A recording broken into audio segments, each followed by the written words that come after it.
Bab 1711, membobol penjara naga berserk, 25. Datang, datang. Petik 2. Mengikuti teriakan Zhao Yu, Miao Kun memasuki mobil lapis baja dari pintu masuk. Ayah baptis. Ding Lan segera menerkamnya dengan penuh semangat. Akhirnya aku menemukanmu. Iya, putri baptis. Aku tahu kau akan datang dan menyelamatkanku. Miao Kun memeluk Ding Lan dan bertanya dengan khawatir, kau baik-baik saja? Lenganmu terluka. Baiklah, kata pengemudi, Amerola, dengan cemas. Zhao, cepat masuk. Musuh sudah ada di sini. Tunggu, tunggu. Zhao Yu menepuk pintu dan berkata, masih ada satu lagi. Apa? Ding Lan dan Amerolan sama-sama terkejut. Mereka mendongak dan melihat seorang lelaki tua yang bawa uang. Apa? Apa yang kau lakukan? Ding Lan menggelengkan kepalanya dan mengangkat bahu.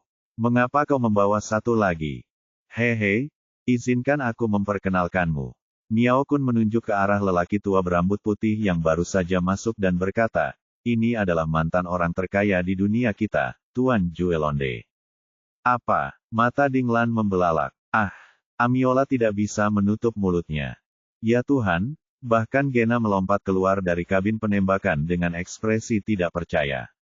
Saat ketiga wanita itu masih terkejut, Zhao Yu melompat ke dalam kabin dan menjentikkan jarinya ke arah Amilora. Baiklah, semuanya sudah di sini. Ayo cepat dan pergi. Zhao Yu. Ding Lan meraih lengan Zhao Yu dan bertanya dengan heran, apa yang terjadi? Apakah itu benar-benar Londe? Amiola menggosok kedua tangannya dan berkata dengan heran, kalian semua, ingatlah bahwa aku memiliki bagian dalam hadiah itu. Petik 2. Londe, Rena menatap lebih dekat ke arah lelaki tua berambut putih itu dan bertanya dengan cemberut, bagaimana kamu bisa dikurung di sini? Ini, batuk, Londe terbatuk dan berkata dengan napas terengah-engah, aku selalu ingin tahu. Petik 2. Lalu bagaimana denganmu, Tuan Miao? Rena kemudian menoleh ke Miao Kun dan bertanya, apakah kamu membunuh Hu Lingye? Iya, apa kalian baik-baik saja? Zhao Yu merasa cemas. Kita tidak berada di hotel saat ini, kita juga tidak berada di kantor polisi Maroko. Jika ada masalah, mari kita bicarakan setelah kita keluar. Benar, kata Ding Lan, ada begitu banyak kendaraan militer yang membawa senjata di pangkalan. Kecepatan adalah hal terpenting dalam perang. Jangan buang-buang waktu lagi. Baiklah, ayo berangkat. Amiola segera berbalik dan menginjak gas, lalu menyalakan kembali kendaraan lapis baja itu.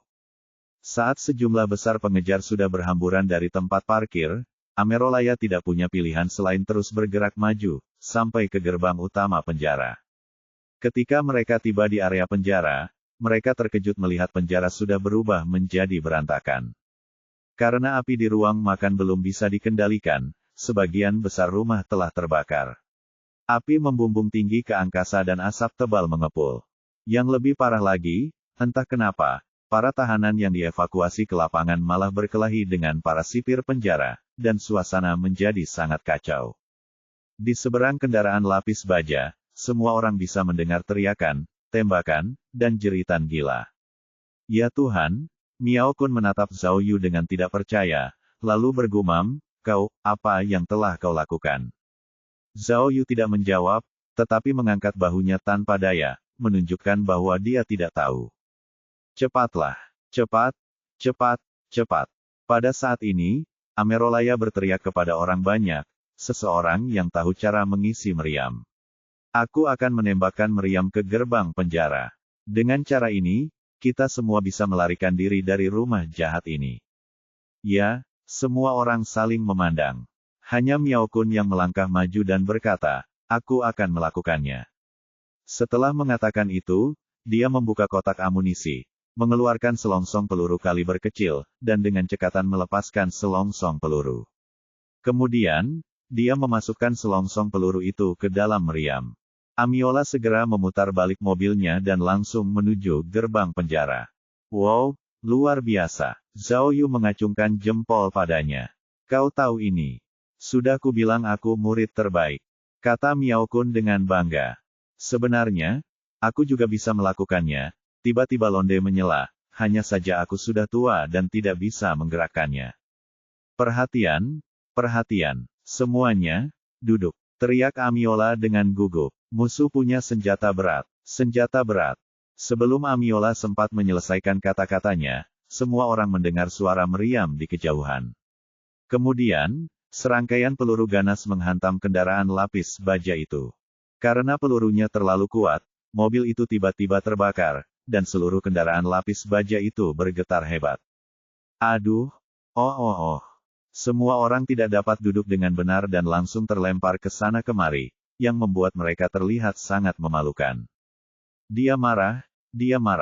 Amiola segera menyesuaikan posturnya dan mengarahkan meriam ke gerbang penjara. Dia kemudian menekan tombol peluncuran. Namun, artileri kendaraan lapis baja itu tidak bergerak sama sekali. Apa? Amilora tertekan. Dia menekan tombol tembak beberapa kali lagi, tetapi tetap tidak ada reaksi dari meriam. Itu tidak mungkin. Amiola mengerutkan kening. Begitulah cara peluncurannya tadi. Apa yang terjadi? Petik 2. Mungkin, kata Miao Kun sambil menunjuk ke tempat api baru saja berkobar. Sirkuitnya terputus, jadi tidak berfungsi. Kalau begitu aku akan menembakkan senapan mesin. Rena bergegas ke kabin penembakan, ingin menembak ke sisi lain. Tidak, mereka menggunakan senapan mesin berat. Kalian tidak akan menang melawan mereka, kata Amilora. Bukankah kau bilang? Zhao Yu menggaruk kepalanya. Tank kita, tidak, kendaraan lapis baja, tidak takut dengan senapan mesin berat. Tapi, kata Miao Kun tanpa daya, AMX ini adalah model bekas, dan usianya hampir sama dengan milikmu. Jika ada di Angkatan Darat Prancis, itu akan menjadi tumpukan besi tua. Gadis kecil, kata Miao Kun sambil menjentikkan jarinya ke arah Amiola. Berbaliklah segera, jangan melawan mereka secara langsung. Baiklah. Amiola mengerti dan segera berbalik. Namun, sebelum mereka bisa mengubah arah, peluru yang lebih ganas ditembakkan dari menara di atas gerbang penjara. Bang. Kali ini pelurunya mengenai kendaraan lapis baja dan mengeluarkan suara teredam yang hampir menembusnya, yang sangat menakutkan. Setelah penembakan hebat itu, kendaraan lapis baja itu terbakar dan terjadi benturan keras di dalamnya. Namun, sebelum orang banyak bisa berseru, gelombang peluru lain ditembakkan. Kali ini, beberapa peluru akhirnya menembus dinding mobil dan masuk ke kabin, menyebabkan mobil bergetar. Semua orang begitu takut sehingga mereka segera menutupi kepala dan berbaring. Bang! Sebuah peluru muncul entah dari mana dan meledak di lengan kiri Aurora. Ah! Amilora menjerit melengking saat dia jatuh ke belakang dan menabrak kursi pengemudi. Dia benar-benar pingsan. Brengsek! Zhao Yu melihat ini dan bergegas maju, meraih kemudi. Namun, kendaraan lapis baja itu perlahan melambat karena ketidaksadaran Amilora, dan situasinya mengerikan. Zhao Yu, Miao Kun sangat ketakutan hingga berteriak, cepat, berbaliklah. Mengapa Zhao Yu tidak tahu cara berbelok? Namun, tidak peduli seberapa keras dia mencoba memutar setir, mobil lapis baja itu tidak bergerak sama sekali. Mobil itu terus melaju lurus menuju pos jaga di gerbang penjara, menjadi sasaran hidup. Seiring jarak yang semakin dekat, senapan mesin berat di menara menjadi semakin ganas. Peluru melesat dan mengenai kendaraan lapis baja, menyebabkan kendaraan lapis baja itu retak dan hampir lumpuh. Ah, bajingan, aku akan membunuh mereka. Petik 2. Tiba-tiba, Zhao Yu melolong panjang, lalu memegang kemudi dengan kedua tangan, menginjak gas, dan melaju kencang menuju gerbang kota. Bab 1712, membobol penjara naga berserk 26. Tidak, Miao Kun melihat niat Zhao Yu dan dengan cepat berteriak, tidak, kita semua akan mati. Jangan. Saat Miao Kun berseru, dia tiba-tiba menyadari bahwa mobil lapis baja itu tiba-tiba melaju kencang. Rasanya seperti mobil sport, seolah-olah akan terbang. Ah! Miao Kun begitu takut hingga dia memeluk kursinya dan tidak bisa berteriak lagi. Tut. Para prajurit di menara gerbang kota juga memahami maksud Zhao Yu. Mereka segera menurunkan moncong senjata mereka, dan senapan mesin berat itu mengeluarkan lidah api yang kuat. Pelurunya mengenai kendaraan lapis baja itu. Di bawah tembakan yang begitu dahsyat, semua orang mengira kendaraan lapis baja itu akan hancur sebelum menabrak tembok. Orang-orang di dalam mobil juga akan tertembak mati. Namun, kendaraan lapis baja itu tidak hanya melaju semakin jauh, tetapi juga melaju semakin ganas. Menghadapi rentetan peluru yang padat, kendaraan itu tidak menunjukkan tanda-tanda akan hancur. Melihat kendaraan lapis baja semakin dekat, para prajurit di pos jaga semuanya pucat pasi. Saat ini, senapan mesin berat kehabisan peluru dan perlu diganti. Dalam sekejap, kendaraan lapis baja itu telah mencapai tembok kota dan menabraknya dengan kekuatan yang tak terhentikan. Para prajurit menjadi pucat karena ketakutan saat mereka melarikan diri. Beberapa dari mereka bahkan melompat dari tembok kota. Pada saat sebelum benturan, waktu seakan membeku selama sepersekian detik. Lingkungan sekitar menjadi hening sejenak. Kemudian, kendaraan lapis baja itu menabrak tembok kota. Para prajurit di menara gerbang kota berteriak ketakutan, dan teriakan di kendaraan lapis baja terus berlanjut. Bagi Miao Kun, Ding Lan, dan yang lainnya, dinding penjara itu sangat kuat. Bahkan jika mereka mengendarai kendaraan lapis baja, mereka tetap akan mati karena benturan yang begitu keras. Dari sudut pandang manapun, tindakan Zhao Yu tampak seperti bunuh diri. Ledakan, ledakan, ledakan keras terdengar dari bawah tembok kota, dan tanah bergetar hebat beberapa kali. Tembok kota yang kokoh telah hancur berkeping-keping oleh kendaraan lapis baja itu. Hong panjang-panjang. Dalam sekejap, tembok kota hancur, menara-menara runtuh, dan asap serta debu memenuhi udara. Batuk, batuk, batuk, batuk, batuk, batuk. Banyak asap dan debu mengepul ke dalam kendaraan lapis baja, dan banyak orang yang batuk-batuk. Saat dia batuk, Miao Kun mendongak. Dia tidak percaya bahwa kendaraan lapis baja itu masih dalam kondisi baik. Selain Amio yang tidak sadarkan diri, semua orang di dalam kendaraan itu masih hidup. Asteris batuk-batuk-batuk asteris. Mendengarkan batuk-batuk dari teman-temannya, Zhao Yu tidak sempat memeriksa luka-luka mereka. Setelah menenangkan Amerolan, dia langsung menginjak gas, ingin segera mengeluarkan mobil dari reruntuhan. Saat ini, dia tidak punya pilihan. Artileri dan sistem kemudi kendaraan lapis baja itu semuanya tidak berfungsi. Jika dia tidak memilih untuk menyerang menara, dia tidak akan punya pilihan selain duduk dan menunggu kematian. Oleh karena itu, pada saat kritis, dia tidak hanya menggunakan akselerator tak terlihat untuk meningkatkan kecepatan kendaraan lapis baja, tetapi juga menghabiskan sejumlah besar 5.000 poin untuk menggunakan penguat energi pada kendaraan lapis baja agar lebih kuat. Baru kemudian dia akhirnya menabrak tembok kota. Namun, Zhao Yu tahu bahwa menerobos tembok kota hanya dapat menyelamatkan mereka untuk sementara waktu. Mereka masih dalam situasi berbahaya, dan tidak akan lama lagi sejumlah besar musuh dari rumah dosa akan mengepung mereka.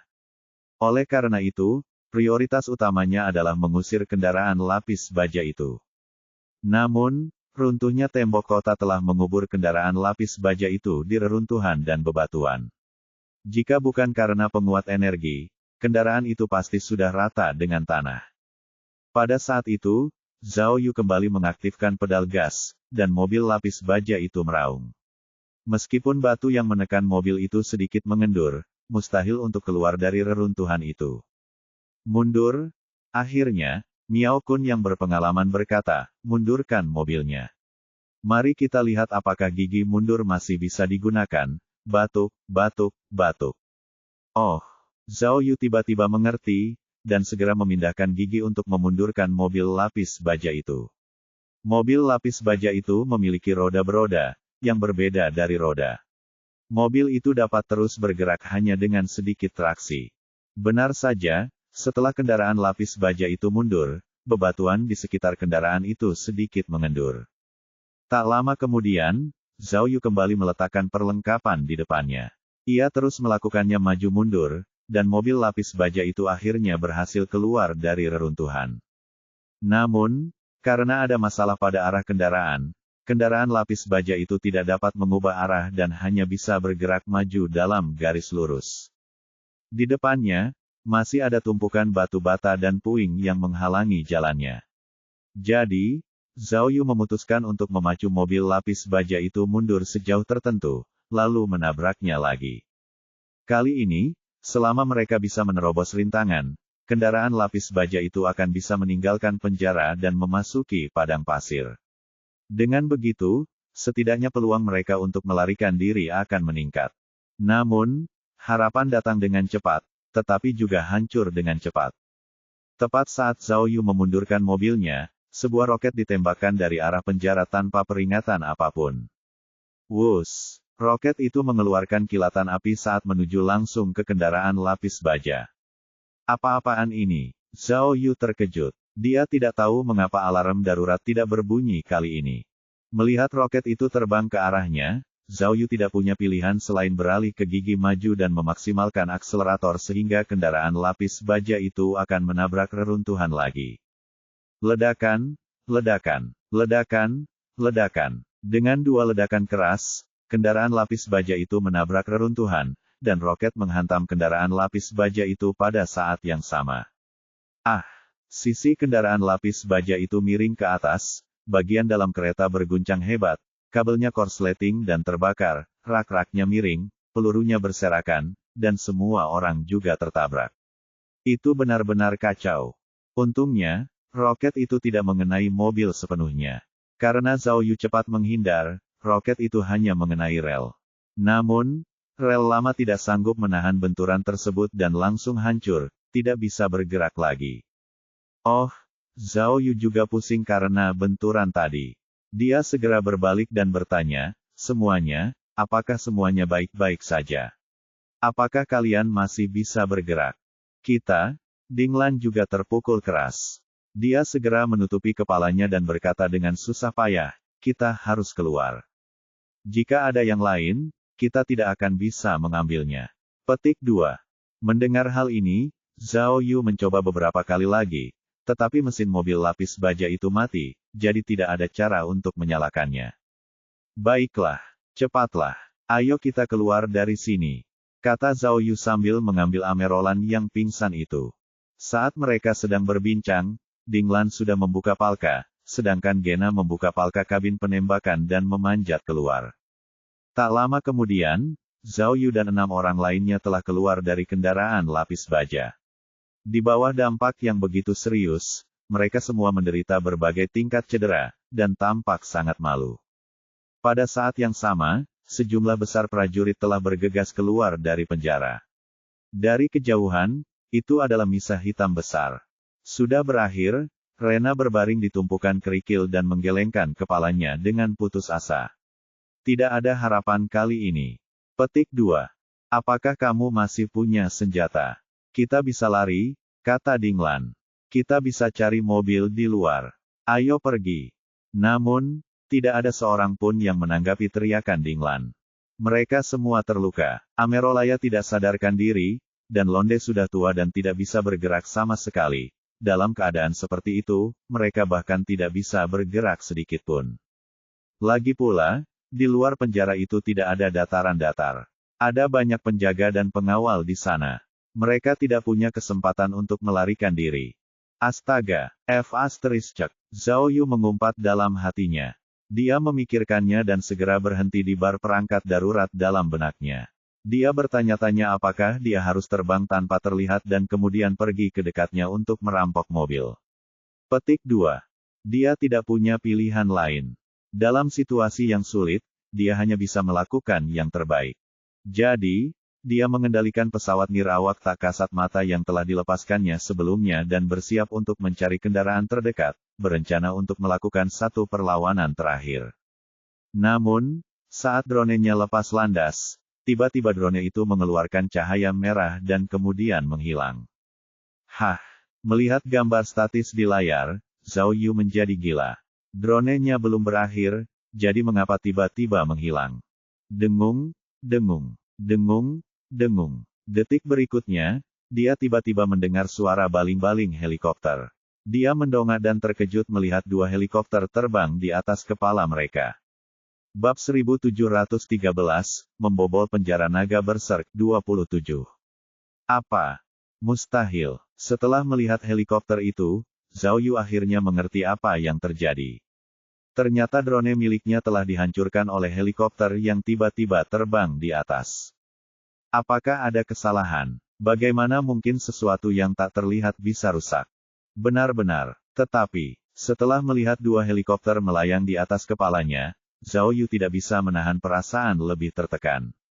Jelas, kedua pesawat ini pasti milik Ximena. Wanita itu pasti telah menerima berita tentang kerusuhan di penjara dan bergegas kembali untuk mengendalikan situasi.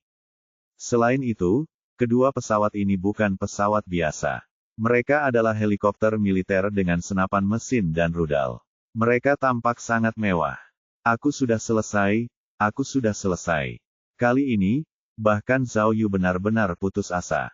Dalam keadaan seperti itu, dia tidak memiliki kemungkinan untuk melakukan serangan balik. Hebat sekali.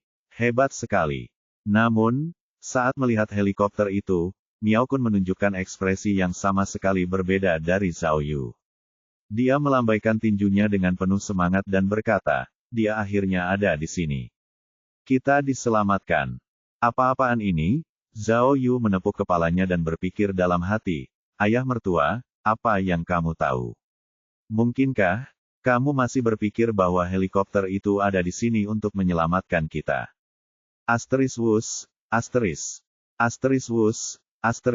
Saat Zhao Yu sedang mendesah untuk Miao Kun, kedua helikopter itu menembakkan dua rudal secara bersamaan. Rudal-rudal itu memancarkan cahaya yang menyilaukan, langsung menuju musuh di dalam penjara. Ledakan. Kedua rudal itu meledak di tengah kerumunan, menciptakan awan jamur. Dalam sekejap, api membumbung tinggi ke langit, bumi bergemuruh, dan kerumunan itu langsung ditelan lautan api. Tut. Segera setelah itu, senapan mesin berat di kedua helikopter mulai melepaskan tembakan. Setiap helikopter dilengkapi dengan 2 senapan mesin berat, jadi total ada 4 senapan mesin berat di kedua helikopter. 4 senapan mesin berat ditembakkan bersamaan, dan kekuatannya sungguh tak tertandingi. Dalam sekejap, lidah api menyembur keluar, dan peluru melesat ke kerumunan seperti tetesan air hujan, menyapu banyak orang. Para prajurit di penjara itu belum pernah melihat serangan yang begitu dahsyat sebelumnya. Mereka begitu ketakutan hingga mereka meninggalkan baju besi mereka dan melarikan diri. Namun, helikopter tidak berhenti menembak. Salah satu dari mereka menyerbu penjara dan menembak secara acak. Rumah-rumah runtuh dan mobil-mobil meledak. Itu adalah pemandangan yang penuh kekerasan. Ya Tuhan, pada saat itu, Zhao Yu tercengang. Setelah waktu yang lama, dia akhirnya mengerti bahwa ayah mertuanya benar. Kedua helikopter itu sebenarnya ada di sini untuk menyelamatkan mereka, bukan Ximena. Siapa ini? Apakah itu dinas rahasia? Zhao Yu bingung. Bukankah Ximena mengatakan bahwa mereka telah mencegat semua pesawat yang dikirim oleh dinas rahasia dan Yusuf? Siapa ini? Zhao Yu mengamati pesawat itu lebih dekat. Tidak ada bendera atau logo di pesawat itu, jadi dia tidak bisa melihat apapun. Hore! Miao Kun melambaikan tangannya dengan gembira dan menepuk bahu Dinglan. Sudah kubilang, aku tidak membuang-buang uangku. Katanya dalam bahasa Mandarin. Tapi, dia menepuk bahu Londe dengan tangannya yang lain dan berkata dalam bahasa Inggris, Tuan Londe, untuk menyelamatkan Anda, saya menghabiskan 100 juta euro. Bisakah Anda mengembalikannya kepada saya nanti? Londe linglung. Dia sudah lama tercengang. Ini adalah, mendengar kata-kata Miao Kun, Zhao Yu semakin bingung. Tepat saat dia hendak bertanya, helikopter yang melayang di atas mereka telah menurunkan talinya. Kemudian, 4 prajurit pasukan khusus bersenjata lengkap dengan seragam kamuflase turun dari tali dengan senjata di tangan mereka. Mereka membidik ke 4 arah sambil menunduk untuk mencegah serangan diam-diam. Namun, saat ini, para prajurit di penjara sudah lama ketakutan. Bagaimana mereka berani melangkah maju? Tak lama kemudian, prajurit pasukan khusus turun dari langit dan mendarat di depan Zhao Yu dan yang lainnya. Zhao Yu memperhatikan bahwa di antara 4 prajurit pasukan khusus, 3 dari mereka mengenakan kamuflase gelap, dan hanya satu dari mereka yang mengenakan kamuflase putih. Setelah mendarat, pria berseragam kamuflase putih itu segera mendatangi Zhao Yu dan melepas helmnya. Hahaha, pria itu tertawa terbahak-bahak pada Zhao Yu dan berkata, "Detektif Super Tiongkok, kita bertemu lagi. Aku tidak menyangka akan bertemu denganmu di sini." Wow, Zhao Yu akhirnya mengenalinya. Dia adalah saudara perempuan Prancis, Juliet Tuqiang. Jadi itu dia. Kali ini, Zhao Yu bahkan lebih bingung. Dia tidak pernah menyangka bahwa orang yang datang untuk menyelamatkannya adalah saudari Prancis Tuoqiang. Juliet memeluk Zhao Yu dengan hangat dan bahkan mencium pipinya. Hahaha, Miao Kun bergegas maju dan berkata kepada Juliet, "Sayangku, aku tahu kamu akan datang dan menyelamatkanku." Tentu saja, Juliet juga memeluk Miao Kun dan berkata, "Asalkan kamu mengakuinya. Jangan khawatir, jangan khawatir." Miao Kun menggosok kedua tangannya. "Ini bukan tempat untuk bicara. Ayo naik pesawat," katanya. "Berapa banyak dari kalian di sana?" tanya Juliet sambil memperhatikan. "Di sini, mereka semua ada di sini." Miao Kun menunjuk ke arah kerumunan. 6 dari mereka semuanya. Petik 2. "Baiklah," kata Juliet kepada prajurit lainnya, lalu menarik tali dan berkata kepada Miao Kun, "Pesawat ini cukup untuk kalian berenam. Ayo, naik. Kalian aman." Tepat saat Juliet menarik tali untuk memberi tanda, matanya tiba-tiba tertuju pada Londe, dan dia tercengang. "Hehehe, bagus sekali." Miao Kun sepertinya menyadari sesuatu. Dia segera berdiri di depan Juliet, lalu meminta Dinglan untuk mengantar Londe ke pesawat. Juliet tampak ingin menanyakan sesuatu, tetapi setelah melihat ekspresi gugup Miao Kun, dia tidak mengatakan apapun. Dia kemudian pergi untuk membantu Amerolan yang pingsan. Petik 2. Begitu saja, dalam waktu kurang dari 10 menit, Zhao Yu dan 6 orang lainnya menggunakan tali penurun dan mendarat dengan selamat di pesawat. Pesawat itu memang sangat luas, dan bisa memuat lebih dari 10 orang tanpa masalah. Tak lama kemudian, pasukan khusus, termasuk Juliet, kembali ke pesawat. Atas perintah Juliet, pesawat lepas landas dan terbang ke kejauhan. Pesawat lainnya juga telah menyelesaikan penembakannya dan terbang menjauh dari sisi lain. Melalui jendela kapal, Zhao Yu dapat melihat bahwa seluruh rumah dosa telah jatuh ke lautan api. Rumah itu hancur dan hampir hancur. Di bawah cahaya api, dia masih bisa melihat samar-samar sejumlah besar tahanan melewati tembok halaman yang rusak dan melarikan diri dari rumah dosa.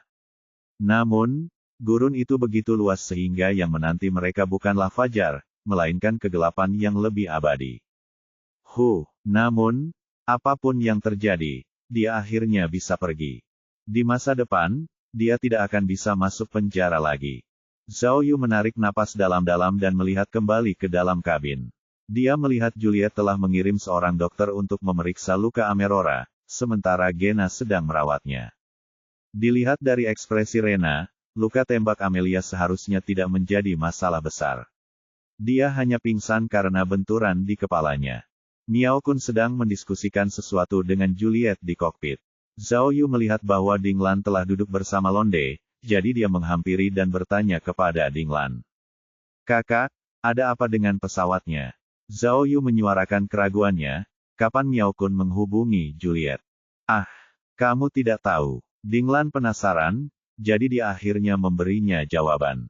"Ketika kamu pertama kali memasuki penjara dan menghubungi ayah baptisku, bukankah kita membahas rencana pelarian melalui komunikator? Lalu, ayah baptisku berpikir bahwa rencanamu agak berisiko. Untuk memastikan semuanya berjalan lancar, dia memberiku nomor dan memintaku untuk menghubungi Juliet." Astaga, Zhao Yu melotot ke arah Miao Kun yang berdiri di kejauhan, sambil mengumpat dalam hatinya. Bab 1714, Membobol Penjara Naga Berserk 28. "Orang tua, ternyata kau masih punya trik tersembunyi." Zhao Yu menggaruk kepalanya dan bergumam pada dirinya sendiri, "Aku tidak ingat memberikannya alat komunikasi. Kapan dia menghubungimu?" "Itu pertama kalinya kamu menggunakan alat komunikasi untuk berbicara denganku," kata Dinglan. "Ayah baptis mengangkat telepon dan kemudian menggunakan kode Morse untuk berbicara denganku." Kode Mosh. Zhao Yu mengerutkan kening. Dia tidak banyak bicara. Dia hanya mengatakan bahwa rencanamu tidak terlalu bisa diandalkan. Dia khawatir pelarian itu akan gagal, jadi dia memintaku untuk menghubungi senior Prancis.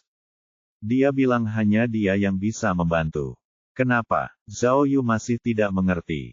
Dia pikir Miao Kun akan memiliki hubungan yang lebih baik dengan Jake, jadi jika dia ingin bantuan, dia harus mencari Jake, bukan Juliet. Aku tidak tahu detailnya. Dinglan menggelengkan kepalanya. Kupikir dia sudah memberitahumu. Tapi, Dinglan menunjuk ke helikopter dan berkata dengan lega, tidak peduli apapun, Ayah Baptis telah membuat langkah yang tepat. Kami masih meremehkan lawan kami. Hehehe, nak, pada saat ini, Miao Kun mendengar pembicaraan mereka berdua dan langsung duduk di sebelah Zhao Yu. Dia tertawa penuh kemenangan dan berkata, semakin tua jahe, semakin pedas rasanya. Untungnya, aku membeli asuransi untuk kita. Jika kita hanya mendengarkanmu, kita tidak akan bisa keluar. Bos, tidak, ayah mertua. Zhao Yu menunjuk Juliet di kejauhan dan bertanya, apa yang terjadi? Mengapa kamu ingin menghubunginya? Hehe, Miao Kun melirik Juliet, lalu berbisik dalam bahasa Mandarin, ceritanya panjang. Pertama-tama, saya sangat yakin bahwa Sahara Barat sangat sensitif terhadap negara kita. Dalam hal apapun, Dinas Rahasia tidak akan menyetujui operasi militer di sini. Saya pikir orang yang memasukkan saya ke penjara harus sangat jelas tentang hal ini. Itulah sebabnya dia memasukkan saya ke rumah dosa. Kedua, kepala suku adalah orang yang mencolok tanpa substansi. Dia tidak pernah bisa diandalkan dalam hal menangani masalah resmi, jadi dia tidak bisa dipercayakan dengan tanggung jawab yang berat. Adapun Jika dan Li Benceng, mereka jauh dari mampu memuaskan dahaga mereka, dan mereka tidak memiliki level yang cukup tinggi. Jadi, setelah memikirkannya, aku teringat Nona Juliet. Saat nama Juliet disebut, Juliet langsung mengangguk ke arah Miao Kun, yang kemudian meniupkan ciuman ke arahnya. Lalu, kenapa dia? Zhao Yu bingung. Prancis tidak sedekat itu, kan? Hehehe, anak muda, kamu masih harus banyak belajar di masa depan. Miao Kun tersenyum dan berkata dengan bangga, Prancis memang jauh, tapi Libya dekat. Apa, Libya? Zhao Yu semakin bingung. Benar, Miao Kun mengangguk dan berkata, setelah Libya dikalahkan, faksi Prancis menempatkan pasukan di sana. Di antara semua temanku, hanya Juliet dan yang lainnya yang memusuhi Sahara Barat. Mereka pernah mendukung beberapa pasukan kecil dan mencoba menggulingkan penguasa saat ini, termasuk para militan yang menguasai rumah dosa, tetapi mereka semua gagal pada akhirnya. Selain itu, saya juga tahu bahwa pangkalan militer mereka di Libya dalam kondisi yang buruk. Mereka kekurangan dana dan telah melakukan banyak misi non-staff. Juliet juga punya cukup wewenang dan alasan untuk membujuk bosnya agar menyetujui misi penyelamatan ini. Jadi dialah kandidat terbaik untukku. Dan kebenaran telah menegaskan hal ini, benar, sayangku. Setelah itu, Miao Kun meniupkan ciuman lagi pada pria itu, tidak peduli dengan harga dirinya. Zhao Yu kemudian bertanya, berapa banyak yang harus kamu bayar kepada mereka? Haha, tidak apa-apa. Kita sedang membicarakan harga pasar, jadi tidak apa-apa. Miao Kun tertawa. Lagi pula, bahkan jika aku harus menggunakan semua tabunganku untuk mendapatkan kebebasan kita, itu akan sepadan. Oh, berbicara tentang ini, Zhao Yu melirik Londe, dan tiba-tiba merasa sedikit tidak nyaman. Dia dengan cepat bertanya, kalau begitu, maksudnya, kita akan terbang ke Libya sekarang. Hehe, Miao Kun mengangguk dan menepuk bahu Zhao Yu. Tentu saja, lakukan seperti yang dilakukan orang Romawi. Jangan khawatir, katanya, aku mampu membelinya, hehehe. Dinglan membuka mulutnya, seolah ingin menanyakan sesuatu. Namun, dia juga merasa ada yang tidak beres, jadi dia menahan kata-katanya. Itu benar. Tiba-tiba, Zhao Yu teringat sesuatu dan segera menyentuh telinganya. Namun, alat komunikasi yang dirampasnya dari telinga kepala sipir telah hilang. Zhao Yu menghela napas. Dia ingin menggunakan alat komunikasi untuk mempermasalahkannya, tetapi tampaknya itu tidak mungkin. Kemudian, Zhao Yu menatap Juliet, lalu menatap Miao Kun. Dia bertanya-tanya apakah dia harus memberitahu mereka sekarang setelah dia melihat Ximena. Ximena pernah berkata sebelumnya bahwa dia ingin membalas dendam atas pembunuhan ayahnya kepada mereka yang telah berpartisipasi dalam salon detektif, jadi dia harus mengingatkan mereka untuk bersiap. Baiklah, pada saat itu, Juliet menghampiri mereka dan menunjuk Amerola di atas tandu. Nyawa temanmu tidak dalam bahaya. Aku akan mengirim dokter profesional untuk merawatnya saat kita sampai di pangkalan. Juliet sengaja duduk di pangkuan Zhao Yu dan bertanya, bagaimana, detektif Tiongkokku? Apakah rumah dosa itu menyenangkan? Ayo, jangan terus-terusan menggoda Zhao kecil kita. Tiba-tiba, Miao Kun menarik Zhao Yu menjauh, seolah-olah dia cemburu, dan duduk di kursi Zhao Yu. Dia kemudian duduk di sebelah Juliet dan berkata, kamu tahu hubunganku dengan Zhao Yu. Setidaknya, kamu tidak boleh bersikap tidak bermoral di hadapanku. Hahaha. Hehe. Juliet terkekeh, lalu merangkul bahu Miao Kun dan bertanya dengan nada genit, kalau begitu, kenapa kamu tidak menceritakan padaku bagaimana kamu bisa masuk penjara? Sudah kubilang sebelumnya bahwa kau suka menyinggung orang dengan mulut kotormu itu. Bagaimana sekarang? Apakah kau sudah menerima balasanmu? Bibir Juliet hampir menyentuh wajah Miao Kun saat dia berbicara. Berkat persahabatan lama kita, aku menerbangkan pesawat bersenjata dan menyelamatkan hidupmu. Kau berutang budi padaku kali ini. Petik 2. Tentu saja. Hahaha. Miao Kun tertawa terbahak-bahak. Jangan khawatir. Selain gaji yang kujanjikan pada bosmu, aku akan memberimu angpau besar. Bagaimana? Yah, lebih tepatnya begitu, tapi, Juliet menyentuh pipi Miao Kun dengan lembut dan berkata, dibandingkan dengan angpau, aku lebih tertarik dengan apa yang kau alami di penjara. Miao, wanita, katakan padaku, siapa yang menjebakmu? Mendengar ini, Zhao Yu merasa tidak pantas jika dia tidak mengatakan apa-apa. Jadi dia berdeham dan ingin menjawab. Namun, Miao Kun tiba-tiba menghentikannya dan tersenyum pada Juliet. Baiklah, aku baru saja akan menceritakan ini padamu. Ayo, tolong beri aku pulpen. Hah, melihat respon Miao Kun, Zhao Yu merasa sedikit aneh. Apa maksudnya? Apakah dia tidak ingin dia menyela? Baiklah, Juliet mengeluarkan pulpen hitam dari sakunya dan bertanya, untuk apa kamu menginginkan ini? Hehe, Miao Kun membuka tutup pulpen dan tersenyum misterius. Kau akan segera tahu. Sambil berbicara, ia mengambil pulpen dan mulai menulis dari pergelangan tangan kirinya. Ia benar-benar menulis serangkaian angka. Setelah selesai, dia meletakkan pergelangan tangannya di depan Juliet dan berkata, ayo, lihat baik-baik. Oh, Juliet membungkuk sedikit untuk melihat lebih jelas. Namun, saat dia membungkuk, sesuatu yang tidak terduga terjadi. Yang mengejutkan semua orang, setelah Miao Kun mengulurkan tangan kirinya, tangan kanannya tiba-tiba menekan sarung pistol Juliet dan mengeluarkan pistolnya. Kemudian, dia melingkarkan tangan kirinya di leher Juliet dan menekan pistolnya ke pelipisnya dengan tangan kanannya. Pada saat yang sama, Ding Lan tiba-tiba melancarkan serangan. Memanfaatkan keadaan prajurit yang lengah, dia dengan cepat merampas senapan otomatis dari tangannya. Bab 1715, Bab 1714 setengah musuh. Kejadiannya begitu tiba-tiba sehingga para prajurit di kabin tidak sempat bereaksi. Melihat Juliet tiba-tiba tertahan, mereka segera mengangkat senjata mereka. Zhao Yu juga terkejut, karena dia tidak mengerti apa yang dilakukan Miao Kun.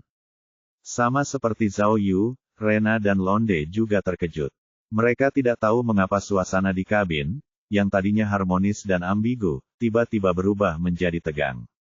Wanita, kata Juliet dengan wajah tegas, ini bukan gayamu, kan? Jangan bilang padaku, kau tidak mau membayar. Maafkan aku, kata Miao Kun dengan tulus, aku akan membayarmu, tapi untuk saat ini aku hanya bisa menjadi penjahat. Beritahu anak buahmu untuk meletakkan senjata mereka. Juliet berkedip keras dan membuat ekspresi tak berdaya, dan anak buahnya tidak punya pilihan selain meletakkan senjata mereka. Zhao Yu, perintah Miao Kun, pergi dan ambil senjatanya. Ini, Meskipun Zhao Yu tidak tahu apa yang sedang direncanakan Miao Kun, dia tetap berjalan mendekat dan merebut senjata pihak lain. Miao betina, kata Juliet dengan kecewa. Ada pepatah Cina yang mengatakan, membalas kebaikan dengan tidak tahu terima kasih. Jika ini tersebar, kamu harus pensiun. Aku sudah pensiun, kata Miao Kun, maafkan aku, sayangku. Aku tidak punya pilihan. Kau tahu, situasinya sekarang berbeda. Saat Miao Kun berbicara, dia dan Juliet menoleh untuk melihat Londe, orang terkaya di dunia. Oh, Zhao Yu akhirnya mengerti apa masalahnya. Tidak diragukan lagi bahwa Londe adalah orang yang penting dan sensitif. Meskipun Juliet tidak menunjukkannya setelah mereka naik pesawat, Miao Kun sudah waspada. Ketika Miao Kun menghubungi Juliet, dia tidak tahu tentang keberadaan Londe. Namun, sekarang Londe juga telah naik pesawat, sifat situasinya benar-benar berbeda. Zhao Yu sudah menduga bahwa, di permukaan, Londe adalah orang terkaya di dunia dan seorang pengusaha terkenal, tetapi pada kenyataannya, dia adalah orang yang sangat penting. Dia tidak hanya memiliki banyak informasi orang dalam, tetapi dia juga mengetahui banyak teknologi canggih. Dia adalah orang yang hidup dan sangat berharga. Itu mungkin alasan mengapa si Mena menculiknya. Sekarang, karena Juliet sudah mengenalinya, Miao Kun dan yang lainnya tidak bisa berbuat apa-apa lagi jika mereka ingin memaksanya tinggal setelah sampai di pangkalan. Juliet, pada saat ini, Miao Kun meletakkan nomor di pergelangan tangannya di depan Juliet dan berkata, ini koordinat. Tolong minta pilotmu untuk mengubah arah. Setelah masalah ini selesai, aku akan memberimu penjelasan. Penjelasan macam apa yang bisa kau berikan padaku?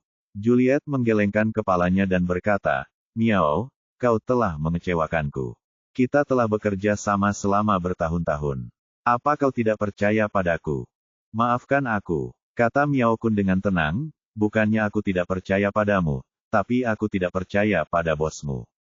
Juliet, aku akan menepati janjiku dan menepati kesepakatan kita, tapi aku hanya bisa bersiap menghadapi bahaya yang tidak diketahui. Miao Kun membawa Juliet ke kokpit dan menunjukkan kepada pilot koordinat di pergelangan tangannya. Pilot tidak punya pilihan selain mengubah arah. Setelah itu, Miao Kun meminta Juliet untuk mematikan helikopter lainnya. Dia kemudian meminta ponselnya dan mengirim beberapa pesan. Setelah itu, kabin itu menjadi sunyi senyap, dan tak seorang pun berbicara lagi. 10 menit kemudian, Amerolaya perlahan terbangun dan mengeluarkan suara. Di mana aku? Dia tidak mati, tanya Amerola lemah, wajahnya pucat. Tidak, Rena buru-buru meraih tangannya dan berkata, kita sudah diselamatkan. Kau akan baik-baik saja. Oh, Amiola melihat sekeliling dengan susah payah. Ia hanya merasa lega saat melihat semua orang ada di sana. Namun, saat melihat Miao Kun mengarahkan pistol ke Juliet, ia mengerutkan kening dan bergumam, kenapa orang Prancis ada di sini? Oh, kalian saling kenal, Miao Kun bertanya sambil menatapnya. Aku pernah melihatnya sekali, jawab Juliet pertama. Dia asisten kepala suku. Baiklah. Pada saat ini, mungkin karena merasa bersalah, Miao Kun segera merangkul Juliet dan berkata, biar ku beritahu, aku juga tidak tahu siapa yang menjebakku. Bajingan mana yang mengirimku ke rumah penuh dosa itu? Tepat waktu. Dia menunjuk Rena. Anda mewakili polisi Maroko. Demi Tuhan, saya tidak membunuh Huling. Saya dijebak. Di depan semua orang, Miao Kun menceritakan kepada mereka bagaimana dia dikurung di rumah dosa. Setelah mendengar ini, Rena tidak bisa menahan diri untuk tidak mengerutkan kening dan bertanya, tetapi orang yang meninggal itu memang Huling. Tampaknya orang-orang yang memenjarakanmu pasti kaki tangan Huling Ye. Lalu, Juliet tiba-tiba menoleh ke Londe dan bertanya, bagaimana denganmu? Tahukah kamu siapa yang mengirimmu ke penjara? Musuhmu pasti sama, kan? Londe menggelengkan kepalanya tanpa ragu-ragu. Itu menarik. Juliet tersenyum. Kau menghancurkan rumah dosa, tapi kau tidak tahu siapa orangnya. Tidak, aku tahu. Akhirnya, Zhao Yu berdiri dan berbicara. Pada titik ini, Zhao Yu sudah memahami seluruh situasi, dan merasa tidak perlu lagi menyembunyikannya. Oh, Miao Kun adalah orang pertama yang terkejut dengan kata-kata Zhao Yu. Dia bertanya, siapa itu? Aku, kenapa aku belum pernah mendengarmu menyebutkannya sebelumnya? Aku baru mengetahuinya sebelum kabur dari penjara, jadi aku tidak sempat memberi tahu kalian. Zhao Yu merentangkan tangannya, lalu berjalan ke tengah kabin dan berkata kepada semua orang, semuanya. Aku bisa melihat dengan jelas bahwa semua orang di kabin ini adalah temanku. Orang yang menjebak Miao Kun dan memenjarakannya adalah musuh kita yang sebenarnya. Teman, Juliet menunjuk pistol di pelipisnya. Apakah kamu punya teman seperti itu? Tidak, kakak senior, kau akan mengerti setelah aku selesai. Zhao Yu berkata dengan sungguh-sungguh, sebelum kami melarikan diri dari penjara, aku bertemu dengan seorang kenalan. Orang itu mengakui bahwa dia adalah bos sebenarnya dari rumah dosa. Orang ini adalah Si Mena, yang pernah kita tangani sebelumnya. Putri Si Wei. Setelah Zhao Yu selesai berbicara, ruangan itu sunyi pada awalnya, lalu setiap orang bereaksi secara berbeda.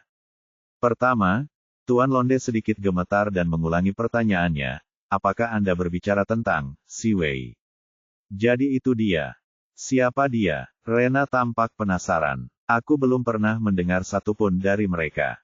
Zhao Yu, Juliet menegur, matanya terbuka lebar, lelucon ini sama sekali tidak lucu. Tidak mungkin. Mata Miao Kun membelalak kaget. Bukankah MI6 terlalu kacau? Apakah ini cara kerjanya? Kau tidak memberi tahu kami. Dinglan membuka mulutnya tetapi tidak mengatakan apapun. Oh, Amiola tidak mau repot-repot dengannya. Dia memejamkan mata dan beristirahat. Aku tidak bercanda, kata Zhao Yu kepada Juliet. Itu benar-benar Si Mena. Dia mengenakan jas putih, dan ekspresi arogannya persis sama dengan Si Wei. Kemudian, Zhao Yu menjelaskan secara singkat situasi pertemuannya dengan Si Mena. Setelah semua orang mendengar ini, mereka masih memiliki reaksi yang berbeda. Aku tidak mengerti, Miao Kun bertanya dengan bingung. Karena dia sudah mengetahui rencana kita, lalu, bagaimana kau bisa melarikan diri dan menyelamatkanku? Bukan itu intinya, kata Zhao Yu sambil melambaikan tangannya. Yang kulakukan hanyalah menghajar sekitar 30 petarung itu, lalu mengambil senjata para penjaga penjara, bertarung dengan mereka, menghajar mereka semua, lalu menyelamatkan kalian. Semua orang terdiam. Petik 2. Baiklah, Zhao Yu mengoreksi dirinya sendiri. Saya tahu bahwa para tahanan itu punya rencana untuk melarikan diri, dan mereka akan menggunakan kompetisi pertarungan untuk memulai kerusuhan. Saya hanya mengambil senjata dari penjaga penjara dan melarikan diri di tengah kekacauan itu. Oh, Miao Kun mengangguk. Benar sekali. Tidak heran ada kebakaran di penjara. Lagi pula, kau tidak mau memberitahuku tentang rencana pelarianmu. Jadi itu alasannya. Baiklah, baiklah. Juliet menyela Miao Kun dan berkata dengan serius, mari kita langsung ke intinya. Saya baru saja bertemu Si Mena kemarin pagi. Dia baik-baik saja di ruang tahanan khusus Departemen Intelijen Militer. Zhao Yu, orang yang Anda lihat itu tidak mungkin Ying Luo. Petik 2. Bab 1716, Bab 1715 pengganti. Apa? Alis Zhao Yu berkerut. Aku melihat Si Mena tadi malam. Mungkinkah dia pikir intelijen militer Inggris adalah Hotel Express, di mana dia bisa datang dan pergi sesuka hatinya? Tadi malam, aku mendengar darinya bahwa dia sudah lama memperhatikanku. Dia juga mengakui bahwa dialah yang berpura-pura menjadi Hu Lingye dan menjatuhkan Miao Kun, lalu membunuh Hu Lingye yang asli. Dia merencanakan semua ini. Saya tidak mengerti. Juliet menatap Zhao Yu dan berkata, mengapa kamu mengarang kebohongan yang tidak masuk akal seperti itu? Saya menghadiri sidang video dengan Kepala Yusof, dan dia juga dapat membuktikannya. Lagi pula, jika Si Mena benar-benar melarikan diri, bagaimana mungkin intelijen militer Inggris tidak memberi tahu kita? Mereka jelas tahu bahwa Si Mena melihat kita sebagai pembunuh ayahnya. Tunggu, tunggu, Londe tiba-tiba menyadari ada yang tidak beres dan segera bertanya, maksudmu, Si Wei sudah mati? Kelompok itu melihat ke arah Londe, tetapi tidak ada seorang pun yang menjawab pertanyaannya. Oh, tiba-tiba, Zhao Yu teringat sesuatu, dan seluruh tubuhnya merinding. Dia segera berkata kepada semua orang, Ya Tuhan, jangan bilang, si Wei punya 2 anak perempuan. Kembar, kembar. Apa? Miao Kun hampir menjatuhkan senjatanya. Dia menjulurkan lidahnya dan berkata, aku tidak pernah mendengar si Wei menyebutkan ini sebelumnya.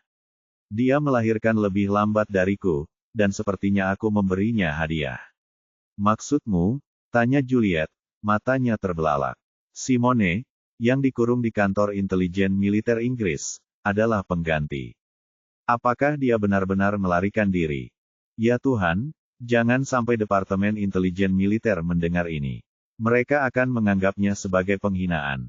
Tidak, tidak, tidak, tidak. Zhao Yu menjambak rambutnya dan mencoba mengingat adegan saat ia bertemu Ximena. Ia bergumam pada dirinya sendiri, sepertinya, ada yang salah. Tentu saja tidak. Juliet mencibir. Salah satu dari mereka palsu, atau mereka kembar, atau kau berbohong. Tapi sepertinya kau tidak akan bisa mengarang kebohongan serendah itu dengan kecerdasanmu. Jadi saya berencana untuk mengirimkan kemungkinan terakhir. Jika, Zhao Yu teringat adegan saat pertama kali bertemu Ximena di pulau ajaib yang jauh. Sepertinya, ada sesuatu yang salah. Di pulau jejak yang menakjubkan, Ximena telah memamerkan kegenitannya di depan semua orang. Dia bahkan mencium bibirnya di depan banyak detektif. Ditambah dengan dendam yang mereka miliki di dalam air, sikap Ximena terhadapnya seharusnya lebih rumit. Namun, Ximena yang dilihatnya di rumah dosa tampak lebih jelas antara kebaikan dan kebencian. Kata-katanya kaku, sikapnya sombong, dan dia tidak lagi memiliki pesona yang diingatnya. Awalnya, Zhao Yu sudah menyadari ada yang tidak beres, tetapi dia mengira kebencianlah yang telah mengubah kepribadiannya. Namun sekarang, tampaknya ada alasan lain. Ximena dari rumah dosa ini bahkan lebih kejam dan tak kenal ampun. Ketika dia berbicara dengannya, dia jarang menyebutkan detail pulau yang menakjubkan dan hanya menekankan kebenciannya. Jadi, Ximena dari rumah dosa ini adalah saudara kembar Ximena, atau salah satu dari mereka adalah pengganti Jian Jia. Wah! Sepertinya si Wei telah meninggalkan rencana cadangan untuk dirinya sendiri untuk memastikan bahwa setelah kematiannya, masih akan ada orang yang menjalankan kerajaan kriminalnya. Bahkan tempat seperti rumah dosa pun berada di bawah kendalinya. Bahkan orang terkaya di dunia telah diculik olehnya. Itu sudah cukup untuk menunjukkan betapa kuatnya kerajaan kriminalnya. Orang ini memang seorang tokoh besar di dunia kriminal. Baiklah, kata Juliet kepada Zhao Yu. Baik itu pengganti atau sepasang saudara kembar, terima kasih. Mulai hari ini, aku harus memperhatikan keselamatanku, terutama kepada mereka, orang-orang tercela yang berpura-pura menjadi teman. Kata-kata Juliet penuh dengan makna tersembunyi, yang membuat Miao Kun tersipu. Dia segera mengganti topik pembicaraan. Benar, selain kamu, aku, Zhao Yu, dan ketua, aku harus memberitahu JK dan yang lainnya. Dan intelijen militer Inggris. Meskipun Green sudah tidak ada lagi, aku masih berutang budi padanya. Aku harus memberitahu Barclay dan menyuruhnya untuk waspada. Benar sekali, Miao Kun setuju. Tapi, lebih baik biarkan mereka menguji identitas Menasi lagi untuk melihat apakah dia telah berubah menjadi pelacur. Aku tidak peduli apakah itu penghinaan atau tidak. Kata Amiola yang sedang berbaring di atas tandu dengan putus asa, sepertinya bosku harus mengeluarkan banyak uang untuk menyewa lebih banyak pengawal. Apakah ada telepon? Semuanya. Saya ingin memberitahu kepala suku saya sekarang juga. Petik 2. Jangan khawatir, gadis kecil. Kata Miao Kun, kita akan segera sampai di tempat tujuan. Aku akan meneleponmu saat kita sampai. Tapi jangan khawatir, kalau memang ada rencana balas dendam, bosmu pasti yang terakhir. Paman, kata Amerolaya, aku akan sampaikan kata-katamu pada bosku. Terserah kamu, kata Miao Kun acuh tak acuh. Aku harus mengatakan itu di depannya. Aku suka mengatakan yang sebenarnya. Hehe. Menurutku, kata Zhao Yu, tidak masuk akal untuk terus menghindar. Kali ini, alasan Miao betina dapat menyelamatkan hidupnya adalah karena Ximena ingin menyiksanya sampai mati. Sekarang setelah kita mengubah rumah dosa menjadi berantakan, dia pasti akan meledak marah. Saya pikir, lain kali, dia pasti akan memilih cara balas dendam yang lebih langsung dan keras. Kita punya pepatah Cina yang tidak mungkin dihindari. Petik 2. Kau benar. Juliet mengangguk. Sekarang setelah kita mengetahui identitas musuh, kita harus mengambil inisiatif. Kita harus bergandengan tangan dan melenyapkan bahaya tersembunyi ini. Itulah yang ingin ku dengar, kata Miao Kun sambil mengangguk. Lagi pula, rubah tua licik Si Wei sudah tidak ada lagi. Tidak peduli putri mana yang memimpin, dia tidak memiliki pengalaman. Ini adalah kesempatan yang baik bagi kita untuk mengambil inisiatif. Lalu kenapa kau masih mengarahkan senjatamu padaku? Juliet cemberut karena kesal. Tidak, ini dua hal yang berbeda. Kata Miao Kun dengan serius, aku tidak menyangkal bahwa kita lebih seperti kawan di garis depan yang sama daripada sebelumnya. Tapi, hari ini, aku tidak boleh membiarkan kecelakaan apapun memengaruhi misiku. Baiklah, aku tidak akan ikut campur dalam urusanmu. Saat itu, Rena tiba-tiba berdiri di tengah dan berkata, aku hanya ingin bertanya satu hal. Apakah ada yang akan mengantarku pulang? Dan aku, Amerolan menambahkan di atas tandu. Setengah jam kemudian, helikopter militer tiba di lokasi yang ditunjuk Miao Kun. Lokasi itu berada di wilayah Aljazair. Di bawah komando Miao Kun, pesawat mendarat di sebuah pabrik terbengkalai. Beberapa jeep hitam sudah terparkir di sana, tampaknya datang untuk menjemput Miao Kun dan timnya. Setelah pesawat berhenti, Ding Lan adalah orang pertama yang pergi bersama Londe, diikuti oleh Zhao Yu dan yang lainnya. Untuk berjaga-jaga, Miao Kun masih membawa Juliet keluar. Tak lama kemudian, petugas yang bertugas menerima mereka membawa tandu Amerolaya dan membawa Gena ke mobil. Baiklah, melihat hanya Juliet dan Zhao Yu yang ada di depannya, Miao Kun meletakkan senjatanya dan berkata kepada Juliet, sayang, dalam 5 menit, aku akan mentransfer pembayaran yang dijanjikan ke rekeningmu. Untuk menyampaikan permintaan maafku, dia mencondongkan tubuhnya ke telinga Juliet dan berbisik, aku akan mengandalkanmu dalam hadiah Londe. Juliet mendengus dan berkata dengan kesal, kamu akan mengusirku seperti ini. Apa kamu tidak khawatir aku akan menembaki kalian begitu aku kembali? Bab 1717, kesepakatan dibuat. Hehehe, Miao Kun tertawa terbahak-bahak mendengar ancaman Juliet, lalu berkata dengan suara pelan, aku tahu kau sengaja membiarkanku pergi. Kalau tidak, aku tidak akan punya kesempatan naik pesawat. Kau pintar sekali, kata Juliet sambil menyipitkan matanya. Ada begitu banyak orang di pesawat. Hanya ini yang bisa kubantu. Indra keenammu sangat akurat. Jika kau mengikuti kami kembali ke Libya, Londe pasti tidak akan bisa pergi. Bos kami juga sangat tertarik padanya. Petik 2. Itu bukan indra keenam, tetapi kebutuhan dalam hal keuntungan, Miao Kun berkata dengan bangga, lalu berkata, baiklah, aku tahu bahwa hadiah Londe tidak akan memuaskanmu. Nyatakan syaratmu. Cepat. Juliet mengangkat 2 jari tanpa ragu. Pertama, aku ingin kau memberiku informasi tentang Londe dan Si Wei. Aku harus melapor ke bosku. Tidak masalah. Miao Kun setuju tanpa ragu. Kedua, kata Juliet sambil menatap Zhao Yu. Biarkan Zhao Yu ikut denganku untuk memecahkan kasus aneh di dunia ini dan memenuhi permintaan terakhir Grimm. Tidak, sebelum Zhao Yu sempat menjawab, Miao Kun menolaknya terlebih dahulu. Zhao Yu sangat sibuk. 1 atau 2 orang saja tidak apa-apa, tapi tidak semuanya. Dia tidak punya banyak waktu. Baiklah, kata Juliet dengan sigap. Aku menyelamatkan kalian berdua, jadi aku akan meminta Zhao Yu membantuku memecahkan 2 kasus. Catat, kasus pembunuhan dengan lukisan cat minyak tidak masuk hitungan. Ini, Miao Kun tidak mengambil keputusan dengan gegabah kali ini, tetapi menatap Zhao Yu. Tidak masalah. Zhao Yu menjentikkan jarinya. Karena kamu sangat hebat, aku harus melakukan yang terbaik. Namun, sebelum kita memecahkan kasusnya, kita harus menyelesaikan masalah dengan si Mena terlebih dahulu. Kalau tidak, semuanya hanya omong kosong.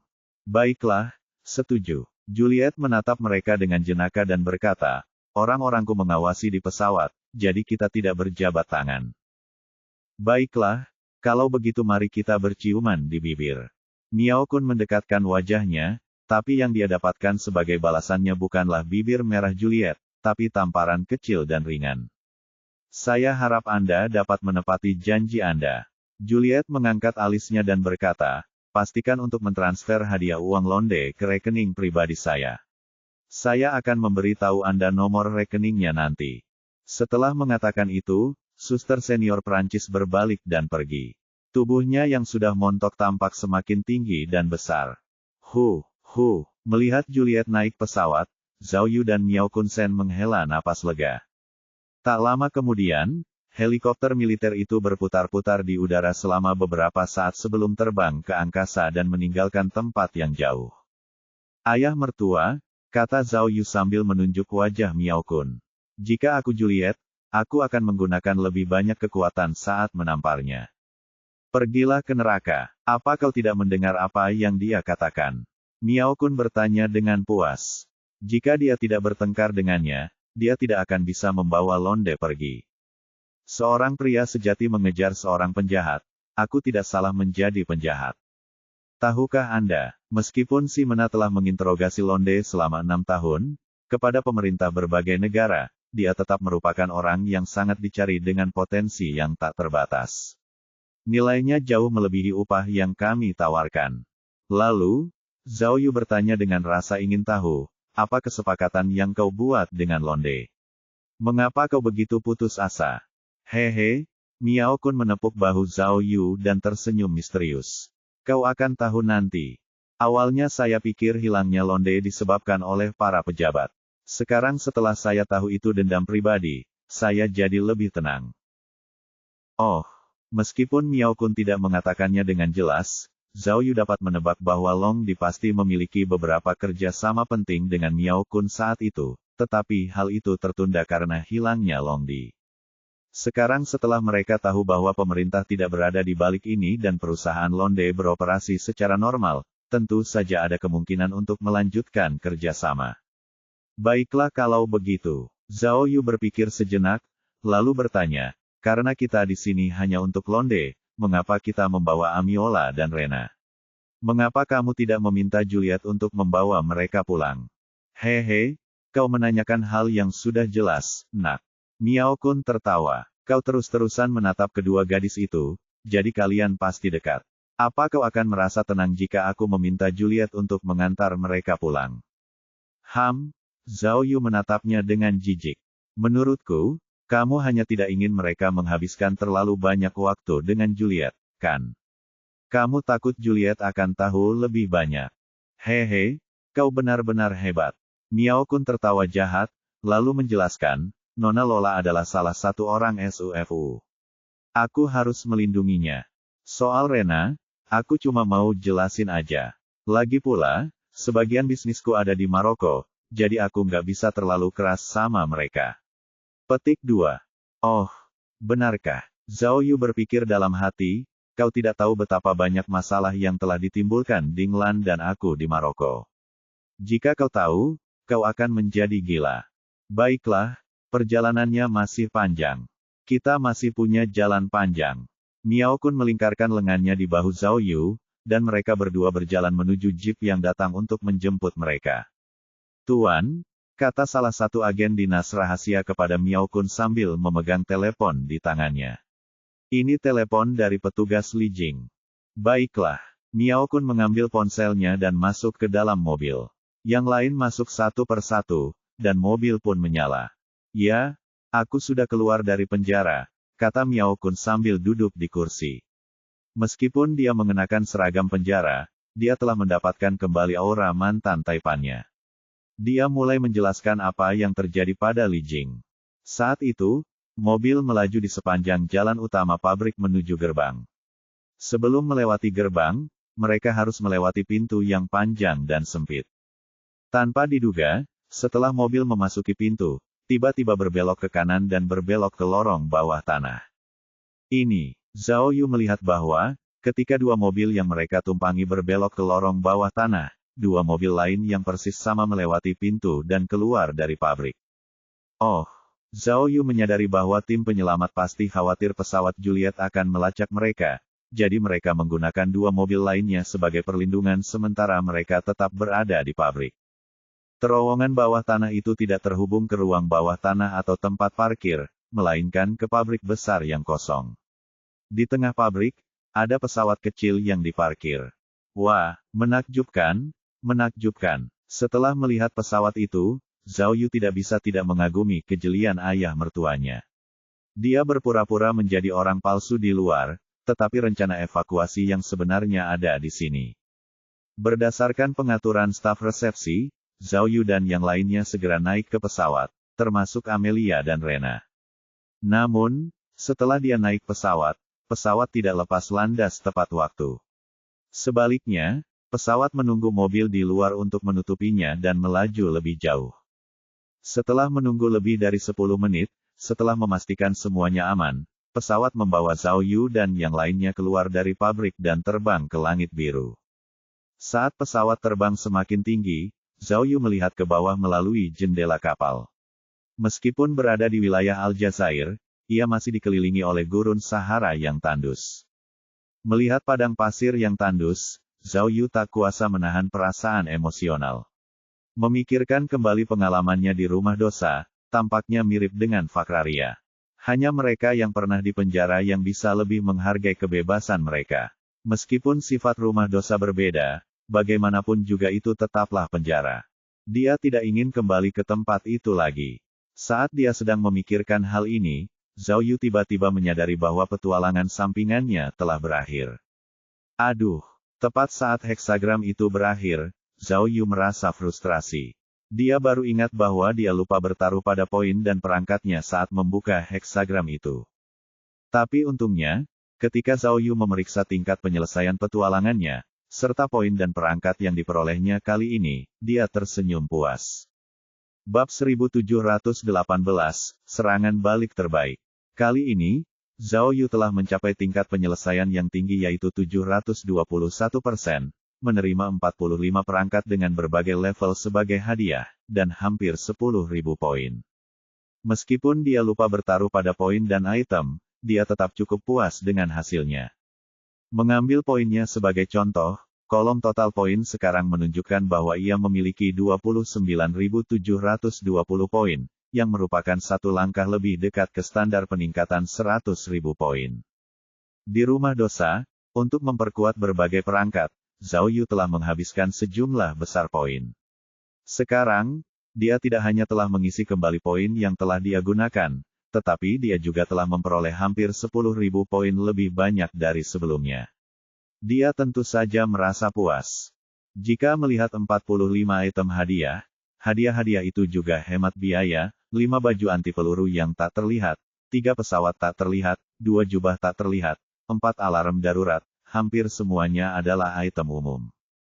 Terutama alarm darurat. Ketika terakhir kali mereka terkena roket, bukan berarti alarm darurat tidak berfungsi, tetapi alarm sudah habis digunakan. Kali ini, sistem menghadiahinya dengan 4 peralatan lagi, yang cukup menarik. Selain itu, Zhao Yu juga menemukan bahwa di antara perangkat yang diperoleh kali ini, perangkat ofensif merah lebih besar dari sebelumnya, dan hampir mencapai sepertiga dari jumlah total. Alat-alat penyerangan seperti palu godam, golok, pendorong peluru, benda tak terlihat, dan sebagainya dapat ditemukan di mana-mana. Yang lebih menakjubkan lagi adalah ia juga memperoleh 2 buah teropong penembak jitu serbaguna yang selama ini ia impikan. Dengan alat peraga ini, ia tidak perlu takut jika ia menghadapi masalah dalam menembak di kemudian hari. Tentu saja, ini bukan hal yang paling menakjubkan. Di antara perangkat merah, ada perangkat khusus yang disebut tongkat listrik tak terlihat. Kali ini, Zhao Yu sangat bersemangat. Jelas, senjata ini telah sepenuhnya mengubah pandangannya terhadap item sistem. Pikirkanlah, dia bisa melepaskan aliran listrik secara diam-diam untuk melumpuhkan musuh. Bagaimana alat peraga seperti itu bisa dilambangkan dengan kata mengagumkan? Petik 2. Namun, ini hanya hadiah. Karena dia telah mendapatkan heksagram, Kun Qian, kali ini, dan heksagram itu memiliki 2 sufiks, Zhao Yu menduga heksagram itu akan dibekukan setelah selesai. Sistem menunjukkan bahwa waktu pembekuan adalah 20 hari, dan heksagram hanya dapat dibuka setelah 20 hari. 20 hari tidak terasa singkat, tetapi dibandingkan dengan 40 hari heksagram, langit dan bumi, itu masih setengah dari waktu. Jadi, Zhao Yu tidak mengeluh. Dia hanya mengingatkan dirinya sendiri bahwa dia harus beristirahat yang cukup saat sampai di rumah. Sejak insiden tim eksplorasi di Vakreya, dia seperti pegas jarum jam yang tidak pernah berhenti. Kasus pembunuhan lewat video, kasus pembunuhan dompet, kasus hilangnya Miao Kun, dan pelarian dari penjara rumah dosa, dia merasa energinya telah terkuras habis. Jadi, kali ini, dia tidak mau menerima kasus atau misi apapun. Dia harus beristirahat. Beberapa jam kemudian, pesawat itu masih dalam penerbangan. Zhao Yu, yang telah berganti pakaian bersih, bersandar di kursinya dan beristirahat sejenak. Dia bisa saja tertidur, tetapi rasa sakit yang membakar di punggungnya membuatnya sangat tidak nyaman. Ternyata saat dia menghindari mobil yang terbakar, punggungnya masih melepuh. Awalnya dia tidak peduli, tetapi sekarang semakin lama semakin sakit. Dia melihat keluar kabin, tetapi dia tidak dapat melihat apapun karena awan tebal.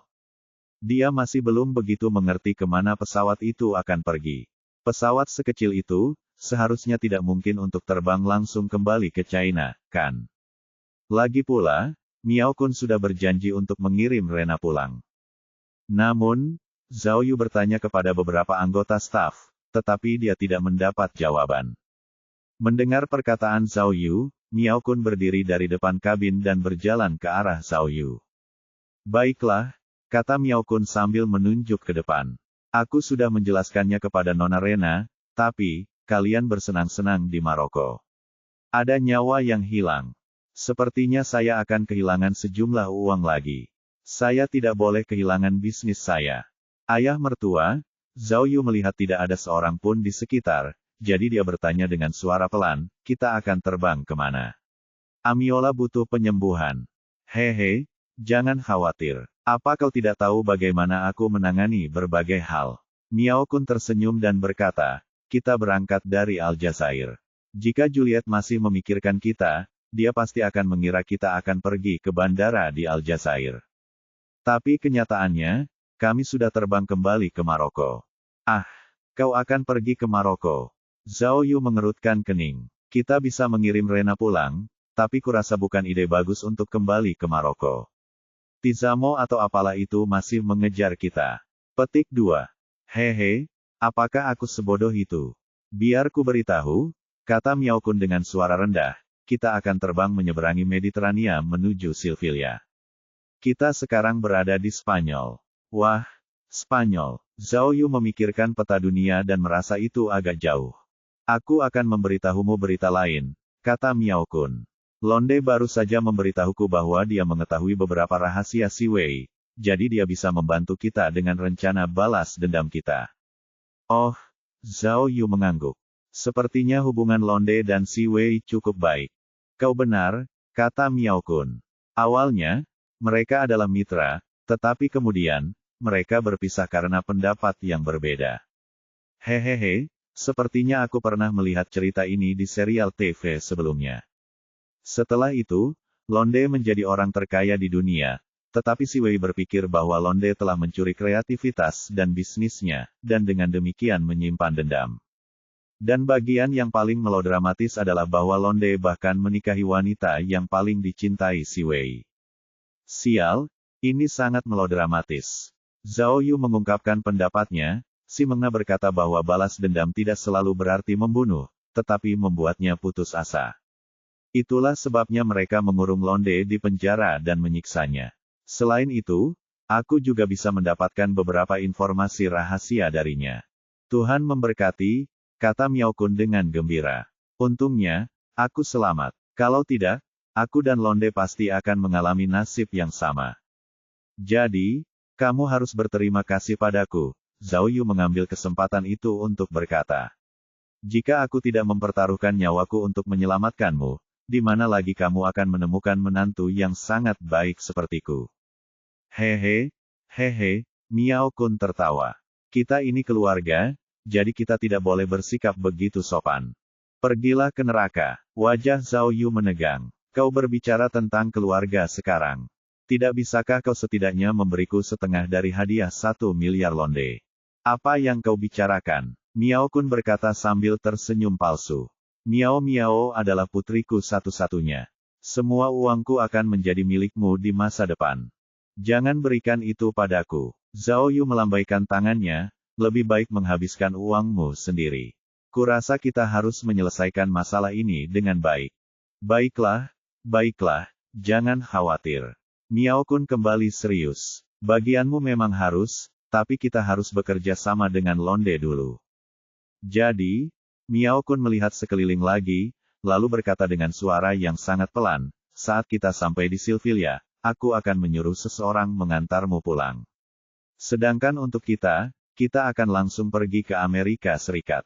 Ah, Zhao Yu bingung. Ke Amerika Serikat, kenapa? Petik 2. Ayo kita pergi ke rumah Londe dan mengembalikannya ke keluarganya. Kata Miao Kun, dan adakan konferensi pers besar-besaran untuk menyebarkan berita kembalinya Londe ke dunia. Ah, kenapa kamu terburu-buru? Zhao Yu masih tidak mengerti.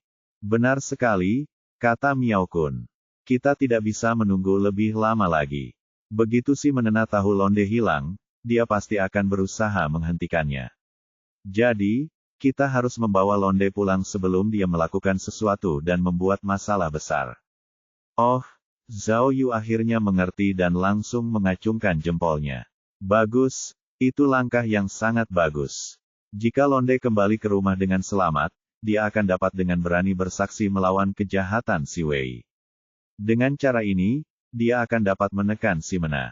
Kita bisa melangkah lebih jauh, kata Miao Kun sambil menyeringai. Kita bisa mengatakan bahwa ada orang seperti Londe di penjara si Mena. Dengan begitu, dia dan keluarganya yang penuh dosa akan menjadi sasaran kritik publik. Bagus sekali. Kembalinya Londe adalah serangan balik terbaik kita, kata Zhao Yu dengan kagum. Bab 1719, berapa banyak putri baik yang kau miliki? Pukul 10 pagi, Bandara Internasional Sevilla. Wus. Huarena, polisi wanita dari Maroko, memeluk Zhao Yu dan mencium pipinya dengan keras. Selamat tinggal, detektif China. Aku akan merindukanmu, kata Rena tulus. Semoga kita bisa bekerja sama lagi di masa depan. Aku juga, kata Zhao Yu dengan sopan. Di masa depan, kamu selalu diterima untuk datang ke Tiongkok. Aku juga akan merindukanmu. Rena, pada saat ini, Ding Lan juga memeluk Rena. Dia tidak lupa mengingatkannya, ingat janji kita tentang Londe. Jangan khawatir. Rena mengangguk dengan tulus. Aku tidak akan memberitahu siapapun. Apa yang dilakukan Londe hanya akan membawa kerugian bagi kita. Aku tidak ingin terlibat dalam kekacauan ini. Baguslah kalau begitu, Ding Lan melanjutkan, jangan khawatir, kalau kita menang hadiah uang Londe, aku pasti akan memasukkanmu ke dalam daftar. Aku sudah menyimpan nomor rekeningmu. Terima kasih banyak. Rena menjabat tangan Ding Lan lagi dan berkata, aku akan menjelaskan kepada atasanku tentang insiden Hao Lingye dan insiden bar tanpa nama. Saya pribadi berpikir bahwa apapun hasil akhirnya, itu tidak akan memengaruhi Anda. Paling-paling, saya tidak akan datang ke Maroko di masa depan. Jangan khawatir, kami juga akan mencari solusi melalui jalur diplomatik. Ini, sambil berbicara, Ding Lan menyerahkan setumpuk dokumen kepada Gena. Ini adalah dokumen perjalanan sementara yang telah kami siapkan untuk Anda, serta tiket pulang Anda ke Maroko. Anda tidak perlu meninggalkan bandara, cukup pergi ke gerbang keberangkatan. Baiklah, terima kasih. Rena mengambil dokumen itu lalu berbalik untuk memeluk Amiola. Setelah menjalani perawatan, Amiola kini bisa bergerak bebas. Namun, luka tembak di bahunya masih memerlukan perawatan lebih lanjut. Setelah berpamitan dengan Rena, Amelia langsung memeluk Ding Lan. Jangan khawatir, kata Amiola. Orang-orang yang dikirim oleh kepala suku sudah menungguku di bandara. Mereka akan membawaku ke rumah sakit. Ding Lan mengangguk, lalu melanjutkan, kamu juga akan mendapatkan bagian dari bonus Londe. Pemimpin kami mengatakan bahwa itu adalah salinan terpisah, dan itu tidak ada hubungannya dengan bosmu. Haha, kalian benar-benar teman baik. Amiola sangat gembira. Sebenarnya, tidak peduli apakah itu 1 atau setengah porsi, kamu tidak akan bisa menghabiskan semuanya di paruh kedua hidupmu. Aku sudah sangat puas. Terima kasih, teman-temanku. Hehehe. Zhao Yu melangkah maju dan memeluk Nona Lola dengan penuh kasih sayang, lalu berkata, "Selamat datang di tempat kami sebagai tamu. Saya harap kita bisa menyelesaikan misi bersama di masa mendatang." Aku juga. Amiola mengedipkan matanya dengan menawan. Aku sudah memberikan informasi kontakku kepadamu. Jika kamu berkesempatan untuk datang ke Timur Tengah, jangan lupa untuk memberi tahuku. Petik 2. Baiklah. Baiklah. Zhao Yu menirukan gerakan Miao Kun dan membalikkan wajahnya. Amiola tersenyum dan memberinya ciuman Arab. Setelah melihat kedua wanita itu pergi, senyum Dinglan perlahan menghilang. Lebih baik saling membantu daripada melupakan satu sama lain di dunia tinju.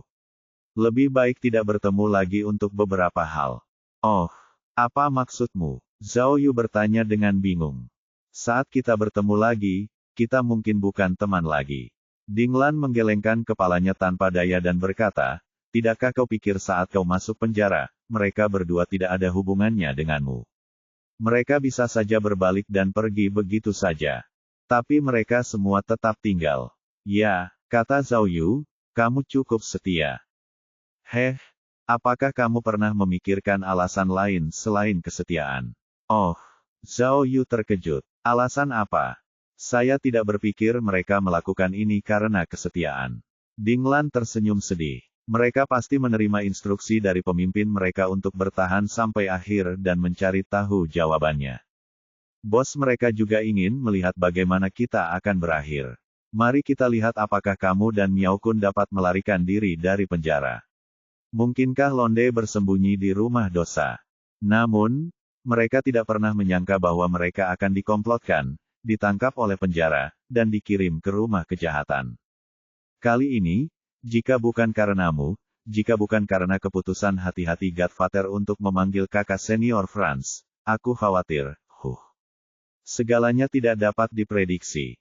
Mengapa kamu begitu emosional? Zhao Yu penasaran. Jadi, kamu masih tidak mempercayai mereka berdua. Itulah sebabnya kita harus segera mengirim Londe pulang. Kata Dinglan, kalau tidak, begitu mereka tahu Londe pergi ke Tiongkok, semua kesalahan akan dibebankan pada kita. Oh, aku mengerti. Kalau begitu, Zhao Yu menunjuk dirinya sendiri, apakah kau ingin aku ikut denganmu? Tidak perlu. Kata Dinglan, ayah baptisku berkata bahwa kamu sudah lama menghilang, dan kamu harus kembali dan memberitahu saudari Miao Ying bahwa kamu aman. Ini, dia menyerahkan dokumen lain kepada Zhao Yu dan berkata, ini adalah identitas dan tiket pesawatmu. Akan ada 2 agen khusus dari dinas rahasia yang akan mengawalmu, jadi kamu tidak perlu khawatir tentang apapun. Jadi, Zhao Yu menatap kakak iparnya, kamu akan segera pergi. Ya, tidak ada waktu untuk disia-siakan. Dinglan menepuk bahu Zhao Yu dan berkata, untuk ayam hotpot, kamu hanya bisa menunggu kami kembali. Baiklah, kalau begitu, Zhao Yu membuka tangannya, ingin memeluk adik iparnya. Tapi, Dinglan bertanya dengan serius, sebelum aku pergi, aku punya pertanyaan untukmu. Kamu bilang kamu pernah memukuli 5 orang di penjara. Selain itu, dia sendiri yang mengalahkan geng penjara yang beranggotakan lebih dari 10 orang. Tapi kamu bahkan tidak bisa mengalahkan Amiola. Kapan kamu menjadi begitu kuat? Petik 2. Hehe, aku jadi bertanya-tanya pertanyaan macam apa itu. Zhao Yu mengepalkan tinjunya dan berkata, pria baik tidak akan bertengkar dengan wanita. Aku hanya membiarkan Amiola menang. Kalau itu sungguhan, dia bahkan tidak akan bisa menyentuhnya. Benarkah? Dinglan jelas tidak mempercayainya. Baiklah, kalau begitu saat aku kembali dari Amerika Serikat, kau tidak keberatan melakukan pertandingan persahabatan denganku, kan? Tidak mungkin, kata Zhao Yu dengan rendah hati. Aku terlalu mampu. Terkadang, bahkan aku takut pada diriku sendiri. Jadi, tidak pantas untuk menyakitimu. Bagaimanapun, kau adalah adik iparku. Xiao Hang hebat sekali, iya. Aku sudah menghajar seluruh kelompok sampai babak belur. Memangnya kenapa kalau itu tipu daya? Aku sendiri yang memusnahkan seluruh pasukan. Petik 2. Dinglan mendengus dingin dengan ekspresi menghina di wajahnya. Namun, dia merasakan sesuatu yang aneh di hatinya. Dia merasa semakin sulit untuk melihat melalui saudara iparnya ini. Meskipun dia telah melihat dengan mata kepalanya sendiri bagaimana Zhao Yu dipukuli oleh Amiola, tindakan Zhao Yu di rumah jahat membuatnya semakin tidak yakin tentang kemampuan Zhao Yu. Lagi pula, ketika ketiga wanita itu terjebak di gedung kecil, Zhao Yu lah yang bergegas masuk ke angkatan darat sendirian dan menyelamatkan mereka. Dan, pukulan keras Zhao Yu mampu meruntuhkan seluruh dinding kawat. Kekuatan itu memang dahsyat. Sepertinya beberapa legenda tidak sepenuhnya salah. Detektif gila yang tidak dikenal ini memang memiliki kemampuan yang luar biasa. Kalau tidak, dia tidak mungkin bisa mengubah semua bahaya menjadi berkah dan membalikkan keadaan setiap saat. Baiklah, kata Miao Kun kepada Ding Lan sambil berjalan mendekat. Pesawat kita sudah siap. Zhao Yu, dia kemudian menoleh ke Zhao Yu dan berkata, hati-hati di jalan. Saat kamu kembali, kamu tahu apa yang harus kamu katakan kepada Miao Ying, kan? Kalian juga hati-hati. Zhao Yu mengangguk. Jika kalian tidak bisa mengatasinya, hubungi aku kapan saja. Lalu, Ding Lan berjalan mendekati Zhao Yu dan berkata dengan penuh kasih sayang, kakak ipar, kami berangkat. Zhao Yu membuka tangannya lagi dan berkata, ayo berpelukan. Kakakmu tidak akan cemburu. Wajah Ding Lan memerah, dan dia segera memeluk Zhao Yu. Zhao Yu mengira pelukan itu sudah cukup, tapi yang mengejutkannya, setelah pelukan itu, Ding Lan malah mencium pipinya dengan keras. Setelah berciuman, gadis itu berbalik dan pergi dengan malu-malu. Kamu, Miao Kun berpura-pura marah dan menunjuk Zhao Yu. Aku sudah memberikan putriku padamu. Apa lagi yang kau inginkan? Petik 2. Dia terlalu menawan. Aku tidak bisa menahannya. Zhao Yu menggelengkan kepalanya, lalu bercanda, ayah mertua, selain putri baptis dan putri kandungmu, apakah kamu punya anak perempuan lain? Seperti, anak perempuan tidak sah. Bab 1720, Satu Keluarga, 1. 15 hari kemudian, di tepi laut di kota Hailan, Provinsi Gyeongsu, Tiongkok. Saat itu sudah larut malam, dan matahari hampir terbenam. Di Pantai Emas, Zhao Yu dan Miao Ying sedang berjalan-jalan di sepanjang pantai, dengan satu jari tersangkut. Mendengarkan suara ombak yang lembut, Zhao Yu merasakan rasa nyaman dan kepuasan yang tak terlukiskan. Orang bilang laut bisa membuka hati dan membuat orang melupakan kekhawatiran. Hari ini, itu benar adanya. Terutama bagi orang seperti Zhao Yu yang tumbuh di pegunungan, dia merasa lebih nyaman dan tenang. Sejak kembali ke Tiongkok, Zhao Yu tidak pernah menganggur. Dia pertama-tama kembali untuk melapor ke Dinas Rahasia dan Divisi Kriminal. Setelah itu, dia naik pesawat ke Beichang untuk menemui pacarnya, Miao Ying, yang sedang menyelidiki kasus pembunuhan video, serta kelompok investigasi khusus. Saat itu, saat penyelidikan pasca kasus pembunuhan video itu hampir berakhir, Zhao Yu akhirnya memiliki kesempatan untuk pergi berlibur bersama kekasihnya tercinta ke Harlan. Sejauh ini, mereka telah memulihkan diri di villa tepi laut selama lebih dari seminggu. Minggu ini adalah waktu yang paling nyaman, dan bebas yang pernah dialami Zhao Yu. Setiap hari, dia jalan-jalan, menikmati pemandangan indah, berenang untuk kebugaran, mencicipi makanan lezat, berguling-guling di tempat tidur dengan pacarnya, dan sebagainya.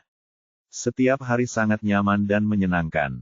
Saat ini, mereka berdua mengenakan pakaian pantai kasual dan berjalan di sepanjang pantai. Cahaya matahari terbenam membentuk bayangan panjang di pantai. Aku merasa bahwa, Miao Ying menunjuk ke telinga Zhao Yu, telingamu sudah pulih sepenuhnya. Benar, aku bahkan tidak tahu di mana aku menaruh alat itu. Itu alat bantu dengar, hehe, Zhao Yu segera mengoreksi dirinya sendiri. Miao Ying tersenyum, lalu menepuk punggung Zhao Yu. Apa yang membuat punggungmu melepuh? Sepertinya ada pecahan peluru juga. Tidak apa-apa, kata Zhao Yu dengan serius. Saat itu, sebuah mobil tertabrak roket, dan berubah menjadi bola api besar, yang jatuh di kepalaku. Aku berusaha menghindarinya, jadi aku terbakar olehnya. Tes, Nona Miao memutar matanya. Omong kosong. Aku tahu kau tidak akan memberitahuku apapun. Kau sudah pergi selama berhari-hari, kupikir kau di penjara. Zhao Yu terdiam. Baiklah, lihat wajahmu yang sedih, kata Nona Miao sambil menjulurkan lidahnya. Aku Putri Miao Kun, jadi aku tahu aturan dinas rahasia. Jangan khawatir, aku tidak akan bertanya apapun. Saya hanya sedikit khawatir dan emosional. Aku tahu kamu khawatir, tapi kenapa kamu merasa emosional? Tanya Zhao Yu. Kau semakin tidak seperti Zhao si berandal di masa lalu, Miao Ying tertawa. Meskipun kau masih suka berbicara kurang ajar dan menyombongkan diri tanpa malu, aku tidak bisa lagi melihat ekspresi berandal itu padamu.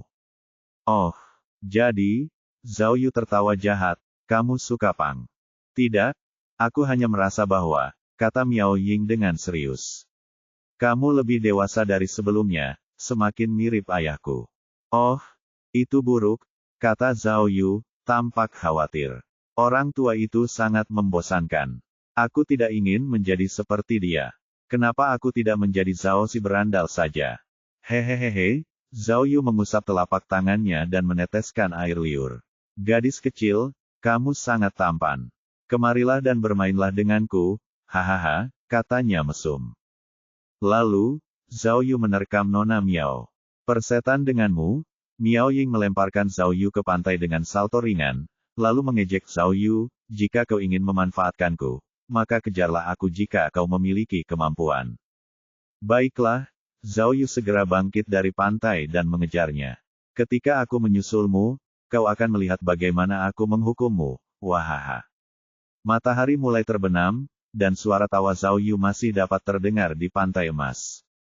3 hari kemudian, di distrik Wenxi, Kabupaten Fengdian, restoran ayam Hotpot 0317. Seorang pelanggan yang baru saja pergi menunjuk ke sebuah mobil sport mewah di depan toko dan berkata, mobil apa ini? Keren sekali. Dia bahkan belum pernah melihat merek itu sebelumnya. Mungkinkah, ini adalah Ferrari yang legendaris? Tidak, saudara ketiga. Pemuda lain berkata, simbol ini seharusnya Martin, kan? Aston Martin, mobil Inggris. Tapi, aku belum pernah melihat gaya ini. Hehe, orang di depannya berkata, mungkin itu versi palsu. Berapa banyak orang di tempat kecil ini yang mampu membeli mobil sport? Ayo. Mereka berdua meninggalkan restoran, tetapi pandangan mereka tidak pernah lepas dari mobil sport itu. Pada saat yang sama, suara tawa yang meriah terdengar dari ruang pribadi di restoran itu. Wahaha, semuanya, kata Zhao Yu sambil berseri-seri karena gembira. Ketika saya datang ke restoran Hotpot 0317 ini, saya tidak bisa tidak memikirkan dua hal. Pertama-tama, ayam hotpot di sini sangat lezat. Sedangkan yang satunya, hehehe. Saat berbicara, dia melirik ayah mertuanya, Miao Kun, yang duduk di seberangnya. Dia hendak mengungkap skandal pemukulan Miao Kun olehnya. Hanya ada 4 orang di ruangan itu, Miao Kun, Zhao Yu, Ding Lan, dan Miao Ying. Akhirnya, mereka mendapatkan apa yang mereka inginkan dan berkumpul di restoran. Mendengar Zhao Yu hendak mengungkap skandalnya sendiri, wajah Miao Kun memerah. Miao Ying mencubit paha Zhao Yu di bawah meja. Katakan saja, wajah Ding Lan penuh dengan antisipasi. Apa yang lainnya? Ya, merasakan rasa sakit yang membakar di pahanya, Zhao Yu dengan cepat mengarahkan jarinya, yang menunjuk ke arah Miao Kun, ke sisi lain dan berkata, itu Waduk Baisan. Waduk Baisan, apa maksudmu? Ding Lan bingung. Petik 2.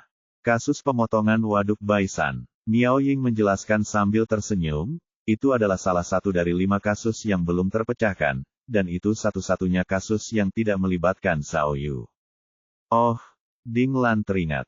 Aku tahu, kasus itu dipecahkan oleh orang yang memiliki kekuatan supranatural.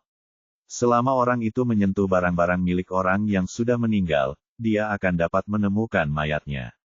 Jadi kau tahu, Zhao Yu mengerutkan kening. Apakah itu benar-benar seilahi itu?